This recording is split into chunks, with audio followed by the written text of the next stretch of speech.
കുറച്ച് ദിവസം മുമ്പേ റൂമിൻ്റെ അടുത്തുള്ള മലയാളി ഹോട്ടലിൽ നിന്ന് ഞാൻ ഉന്നക്ക വാങ്ങിച്ചു വെച്ചു കേട്ടോ. അപ്പോൾ തൊട്ട് ഭയങ്കര ഇഷ്ടമൊന്ന് ഉണ്ടാക്കി നോക്കണമെന്ന്. ഇതിന് മുന്നേ കഴിച്ചിട്ടുണ്ട്, ഫ്രണ്ട്സ് കൊണ്ടുവന്ന് കഴിച്ചിട്ടുണ്ട്. പക്ഷേ ഇന്നിപ്പോൾ ഞാൻ വീട്ടിൽ ചുമ്മാ ഉണ്ടാക്കി നോക്കി കേട്ടോ. ഇത് എന്താ പറയുക, പക്കാ ഒരു ഉന്നക്കയൊന്നും പറയാൻ പറ്റത്തില്ല. പക്ഷേ വീട്ടിൽ ഞാൻ തന്നെ ഉണ്ടാക്കി നെയ്യിലാട്ടോ ഉണ്ടാക്കിയത്. അടിപൊളി മണമായിരുന്നു കേട്ടോ.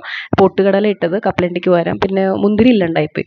അത് വലിയൊരു കുറവായിട്ട് എനിക്ക് തോന്നി. പിന്നെ ഞാൻ എൻ്റെ കയ്യിലൊരു ചെറിയൊരു പാക്കറ്റ് കപ്പലണ്ടി മുട്ട ഉണ്ടായിരുന്നു, അതും അതിനകത്ത് ഇട്ടിട്ട് തേങ്ങയും പിന്നെ പൊട്ടുകടലയും ശർക്കരയൊക്കെ ഇട്ട്, ശർക്കര ഫാം ഫ്രഷിൻ്റെ ഒരു എന്താ പറയുക, ശർക്കര പൊടിയാണ് കേട്ടോ. അതിട്ടിട്ട് ഏലക്കപ്പൊടി ഇട്ടിട്ട് സാധാരണ അതിൻ്റെ ഒരു ഫില്ല് ഉണ്ടാക്കി വെച്ചു. പിന്നെ പഴം ഭയങ്കരമായിട്ട് പഴുത്തുപോയി. പക്ഷേ അത് ഒരു മാഷറൊക്കെ വെച്ച് നന്നായിട്ട് ചെയ്തു. പക്ഷേ അതിൻ്റെ ഒരു കൺസിസ്റ്റൻസി കിട്ടിയില്ല. പിന്നെ അതിനകത്ത് കുറച്ച് അരിപ്പൊടിയും ചേർത്ത് ദേ ഇതുപോലെ ആക്കിയെടുത്തു. എന്നിട്ട് ദേ നോർമലി നമ്മളിത് ഉണ്ടാക്കുന്ന പോലെ ഞാൻ ട്രൈ ചെയ്തു.